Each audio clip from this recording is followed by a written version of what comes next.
नमस्कार. पुण्याहून माझे सहकारी मित्र पत्रकार आलेले आहेत. त्यांना मी माझी इथली सासवडीमधली संगमेश्वर मंदिराची थोडक्यात मी माहिती सांगतो. सुरुवात करतो. माझं नाव बाळू गोंडाळ जगताप, तालुका पुरंदर, जिल्हा पुणे. संगमेश्वरे, सिद्धेश्वरे, परत जवळ अर्जुरे, पांडेश्वरे, चतुर्मुखे, कानिपनाथगडे अशी भरपूर पुरंदर तालुक्यात एक दिवसाची ट्रिप होऊ शकण्यासारखी.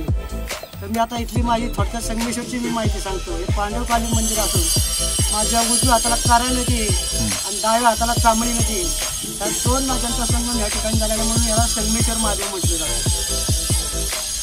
मंदिर किती जुनं आहे? पांडव काळात, म्हणजे साधारण 13व्या शतकातलं मंदिर. हो. त्याचा नंतर 9 तारखेला ज्या अहिल्याबाळ होळकरसाठी आणि आता आमचा संगमेश्वर सुधार समिती आहे.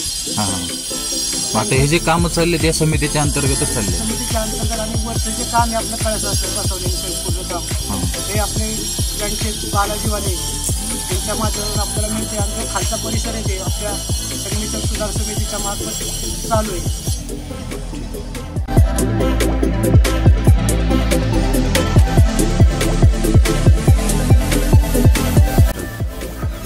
आपल्या आळंदीचे जे माऊलींचे धाकटे बंधू आहेत त्यांची समाधी इथे 5 मिनिटाच्या अंतरावर तिथं संगमेश्वरपाशी आलं तरी त्याचा कळस पूर्ण मंदिराची छाया आपल्याला बघायला मिळते.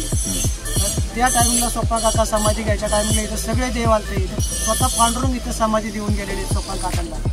म्हणून शक्यतो इथलं सांगावटीश्वर, संगमेश्वर इथले जे नंदींच्या मान आहेत ते सगळं समाधीकडे ध्यान असते.